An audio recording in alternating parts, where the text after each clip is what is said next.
I've been interacting with people and I've noticed that people have a little bit more of this processing layer with these LLMs. They'll take their own idea, throw it through an LLM, receive what the LLM is taking, and then send it back to you as their own idea. And I think this is something that could be dangerous. I build apps and software for companies at this point, and a general concept is that there is a browser kind of based activity. Just to keep things very simple, there's browser code and browser activity, where if you press a button or basically initiate a function, it makes a call to a server, and that server basically gets information from a database. That database then sends back that information to a server, and then that server brings it back to a browser. The server and the database can kind of be one and the same, but for extra simplicity, just to break it all down here, this is the general flow. And this is very similar to what happens in a person, okay? And this will all make sense in a second. I just want to kind of lay down the groundwork. A person, the thing that you're interacting with, similar to how you're interacting with an app on your phone, like you're pressing the buttons, similar in the browser, is their face and their body, right? You have their facial features as well as their voice, and their body, like their body language.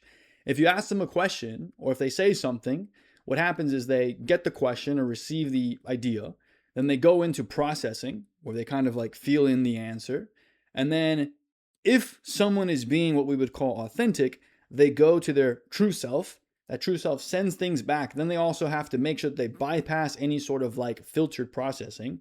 So they're not trying to sound like too professional, or if they say something that's kind of like, counter to the narrative, they actually say it because they believe it. They don't process in this like filtration system.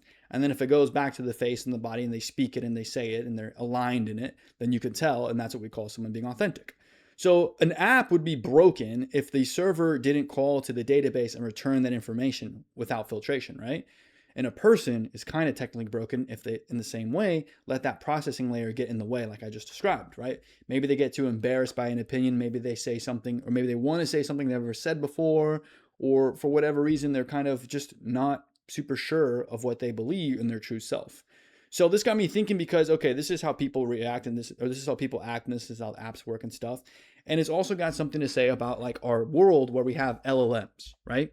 I've been interacting with people and I've noticed that people have a little bit more of this processing layer with these LLMs, right? They go, and whether it's in a business context or in a personal context, I've seen it more in a business context to be fair, but I could imagine people are doing it in a personal context.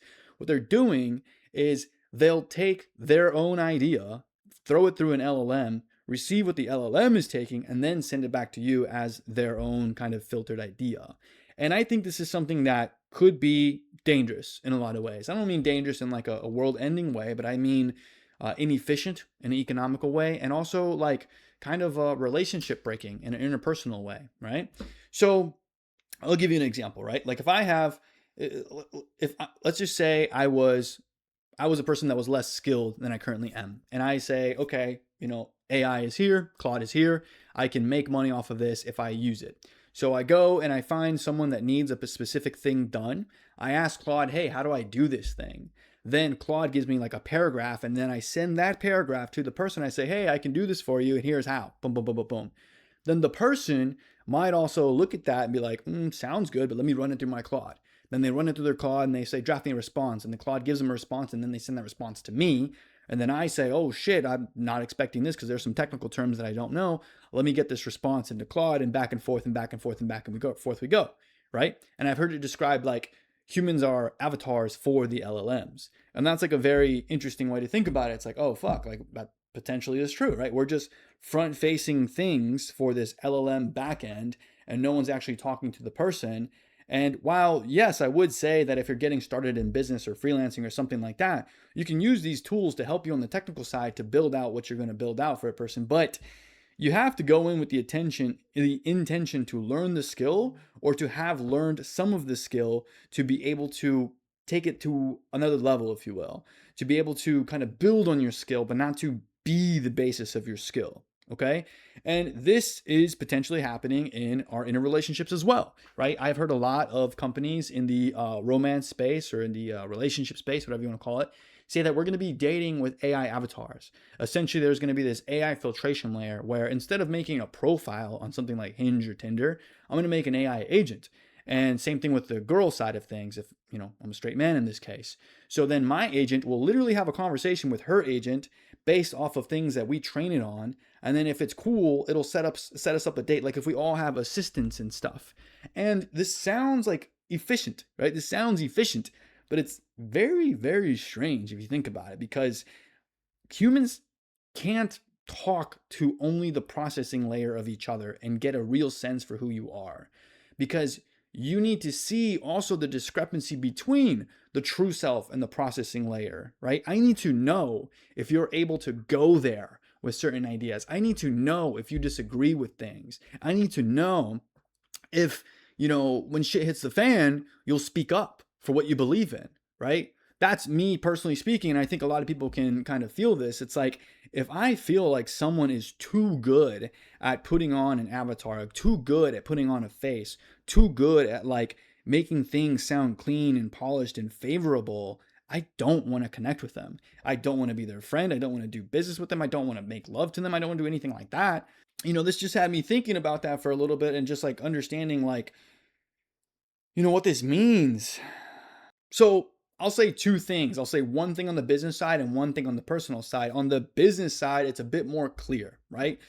Please, please don't just do AI coding with zero intention of understanding what files are, of understanding what different components are, what different functions are, what each individual component does over time. I have no problem with you taking your time to learn these different things, but I would hope that you're kind of nerding out on the different things. You're not just trying to breeze past all that and just saying, hey, AI, make me $1 trillion company and shut up and deliver it and post it and host it. Let's go market it. Because you're going to run into issues and you're not going to know why those issues are occurring. So I would say for your own safety, don't do that, but also for like the quality of product as well, which, you know, maybe part of me should be saying, go ahead and do that because you're going to make me more differentiated because I know what I'm talking about and you won't, because you'll just be overly dependent on AI. But I'll say for anyone listening to this channel who has a good intention of wanting to get better and deliver a real quality service, I hope that's you if you're here. If not, honestly, go away. I don't want to teach people that are going to be scammers or anything like that. If you're here to really learn the skills, then really learn the skills, right? Really dive into this stuff and understand what you're doing when it comes to the AI coding world, right?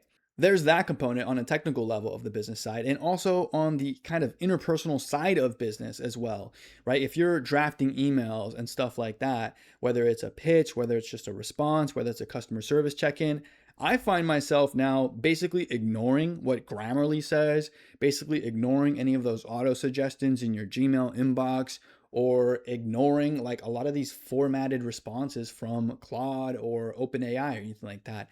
I deliberately almost talk like a Gen Z person now with like lower cases and fucking acronyms and stuff. And big guy. Oh yeah, appreciate you, buddy. Yes, sir. Even some mistakes in terms of punctuation. I definitely can't use the freaking hyphen anymore, any sort of M dash anymore, which I actually used to use. I used to use that as an individual, and AI has ruined that for me. But you know, whatever, you have to adapt with the time. So anyways, that is, I think, important. And more important, there's actually a funny project that I saw on Twitter where the basic premise is that they do that for you. You take your LLM written paragraph, plug it into this, and then it basically de-LLMs it. It de-AIs it. It undoes it, right? It undoes the damage and makes it less polished. And it's just like, dude, just write, you know, at that point, just write like a human. Just fucking say what you want to say, you know, and you have to go back to formulating thoughts, unfortunately. But I think that is going to be kind of something that at least is authentic. People might be able to say you're ungrammatical. People might be able to say that you made a misspelling and stuff, but you're going to be authentic. You're going to be legitimate. You're not really going to be able to fake that stuff, right? And so who knows where the value of that's going to go. But I think that, you know, the more I know about like high level CEOs and people that operate at high levels, they use less and less corporate speak and they just speak straight. On the interpersonal side of things, right? Like, listen, I use my LLM a lot to think about personal issues. I definitely inject it with like kind of like frameworks for psychological processes. Like if I want to think through a problem, if I'm having like what I believe is a mental barrier, I'll put in resources from either psychologists that I trust or like modern coaches that I trust, and I'll put that in the context first. It's very important. I won't ask the LLM blind because the LLM has very weird defaults. And so I have like kind of transcripts or ideas from certain people that I trust, but the ideas have already proven to be helpful for me. Like if I see them directly, I've already proven them to be helpful to me. Then I take those transcripts and ideas and then I put them into a chat in Claude, and then I have a conversation. And the key is I only have a short conversation with them because I've noticed that if I go too long, then those defaults of the LLM come back in because the context window basically does a good job of like the beginning and the end, and everything in the middle is kind of disappearing because that's like the bulk of our conversation. You end up with the defaults of LLMs. I'll say like on an interpersonal side, make sure that you're continuing to value just conversation with humans, right? Make sure that you're continuing to value, kind of moments with yourself, right? Being able to write in a journal, being able to open up a document and type out what you actually believe. And I've noticed that when I do that, like I'm more like, I tap more into this sort of like poetic side of me, if you will. And it's almost like a biblically poetic side of me. Like the type of writing that I have when it comes to like a personal, just open journal is very like, almost like almost like spastic, almost like musical, versus the type of conversation I have with an LLM is very like intellectualized. I'm very much like thinking through, the A to B to C to D, or kind of like a concept chain or of order of operations of ideas. Versus if I just open up a blank document or even just journal handwriting, it's much more like poetic and actually helpful. Out of the risk of being personal, this is a kind of an example of what I'm talking about. This is some document that I opened up and I titled it Promotion because I was realizing that I was having issues with kind of being consistent with YouTube and putting myself out there. And so one day I just opened up a document and I wrote anything that came to mind with the idea of promotion. And as you can see here, here's what I wrote. Promotion drowns me. Voices of my past. External lights shine on my body in darkness. I feel easy in darkness. I feel yelled at in the light. I have an old voice from old enemies. I've fighting for years come up. I promote on a practical level, but in my genes and neurons, I feel the reticle of people that taught me to feel shame.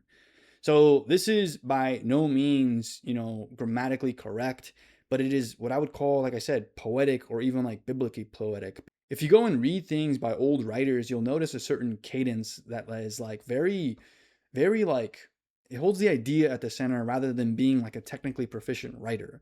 Like read anything from Nietzsche, read a passage from the Bible, read something from Carl Jung, read something deep and real from a poet or from someone's journal that's been released posthumously or something like that.